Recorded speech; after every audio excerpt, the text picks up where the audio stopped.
what it takes.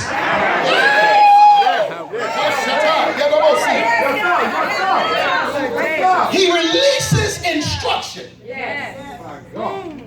But after releasing instruction, he releases the responsibility into the hands of those he instructs.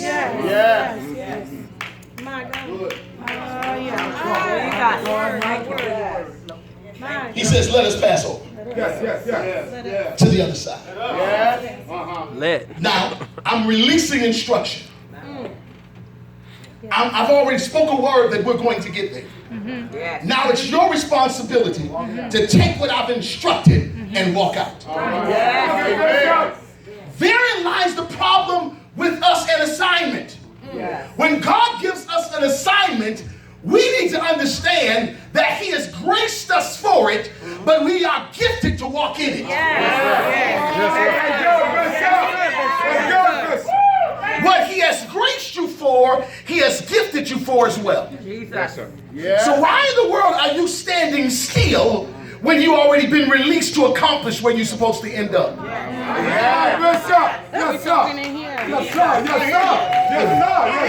Can I teach it? Yes, sir. He says, let us pass over to the other side. Now check this out. Look at it. Talk, Bishop. Look at it. Might not hoop tonight, but we're going to get through this. All right. Catch on what happens.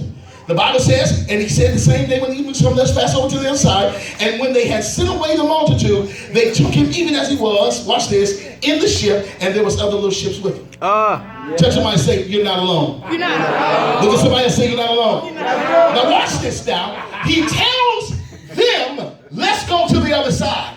Which means that it is their assignment not only to get to the other side because he has empowered them, but there are other little ships along with him, which means that they have the responsibility to lead and mentor.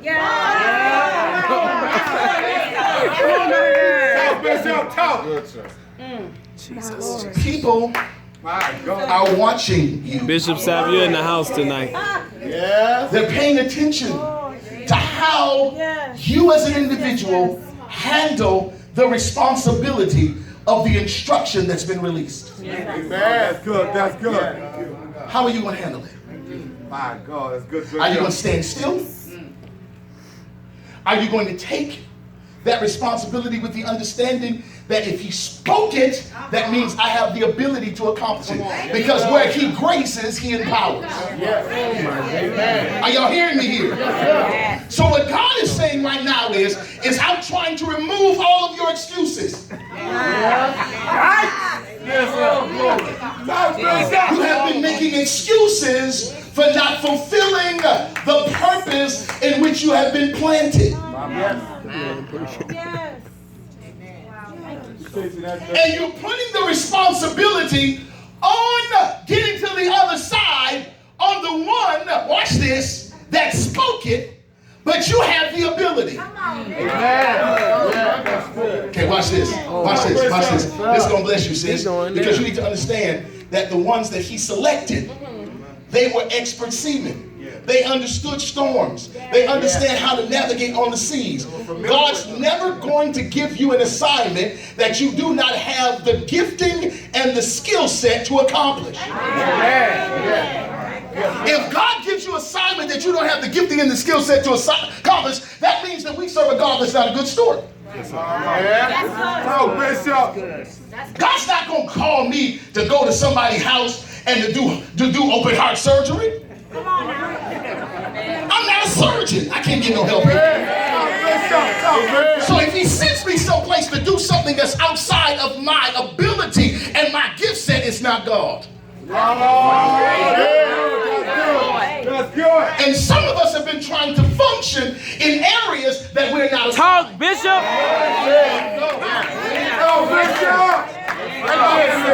Right there. So let me drop the bomb. Wherever your gift is where your assignment is. Are y'all hearing me in here? Wherever your gift is where your assignment is. So if God tells you to do something that is outside of your ability and your gift set, it ain't God.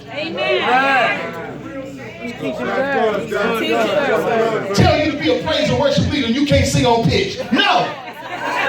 That's outside of your ability and your your gift set. But the Bible say make a joyful noise. Listen, when things are not in one accord, it's discord. Okay.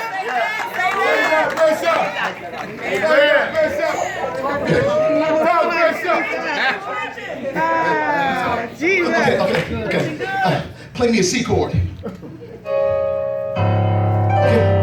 That's C? Okay, play me E flat. Can you play E flat? Okay, now play them individually. Now, each of those individual notes have a specific assignment. Talk, Bishop, talk. When they're played individually, they sound all right. But when they're played together, they're in unison and on one accord. Now watch this now. This is not a chord. I'm still playing keys. But because they're not functioning in synergy, God, I wish I had some help here. Because they're not functioning in synergy, what ends up happening is they don't accomplish the actual priority and what's supposed to happen. Oh, that's good, Bishop. So whenever you function outside of your purpose, and what your gift set is, you are not, ain't nobody hating on you. You just ain't in the place you're supposed to be.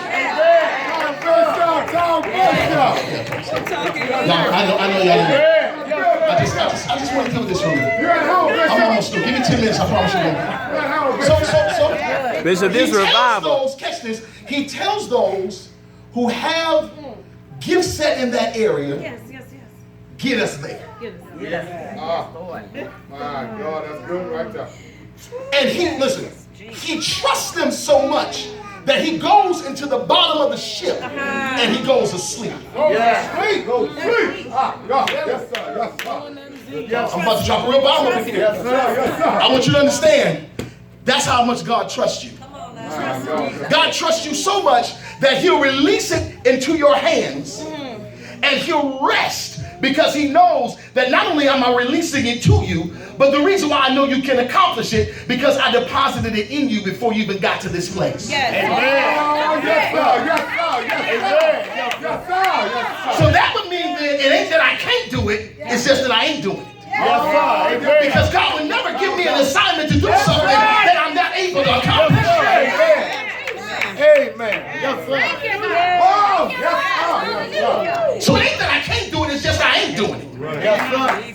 Because it's already been deposited in me before I even got to this place. Yes. My God, my God. Yes, sir, yes, sir. But we make excuses for not fulfilling assignment.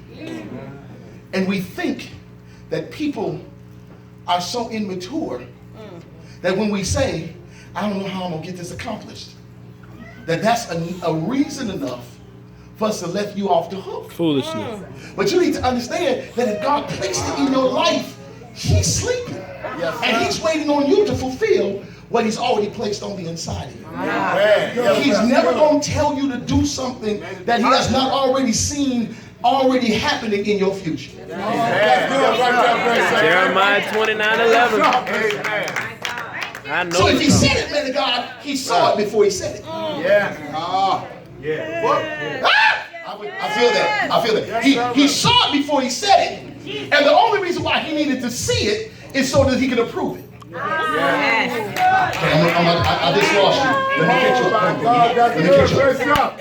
If you know anything about God, you know God, whenever he creates, I'm writing a book about this. Whenever he creates something, he deals in 4 different spheres, 4 different areas. Watch this. He says, let there be, there was. And when he saw, he said it was good. That's all he did. The entire aspect of creation was based on 4 statements. Let there be, there was. When he saw, he said it was good. Let there be light. There was light. When he saw the light, he said it was good. One more time, I want you to catch it. Let there be light. There was light. When he saw the light, he said it was good. Now watch this. My God. Oh, yes. He saw.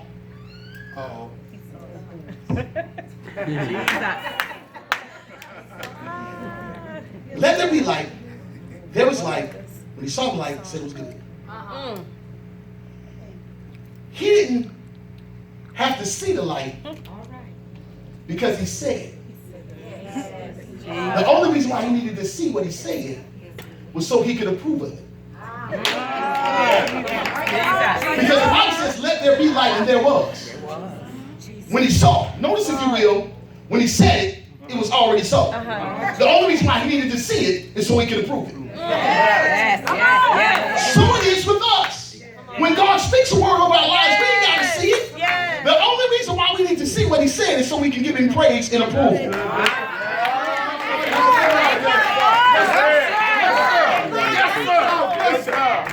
So catch this.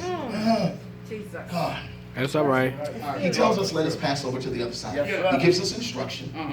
He tells the disciples, listen, I'm releasing this into your hands. This assignment you have been empowered to accomplish. Right. Here lies the problem, though. Even in being empowered, it does not mean it's not going to happen without challenge.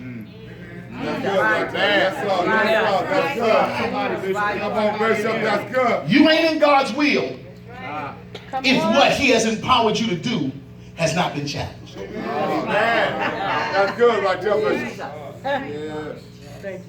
If it's easy, see, that's the problem with y'all. The problem with y'all, I ain't talking about my church, I'm talking about this church. The problem with y'all, and you ain't a member of this church, I'm talking about you at your church. The problem with y'all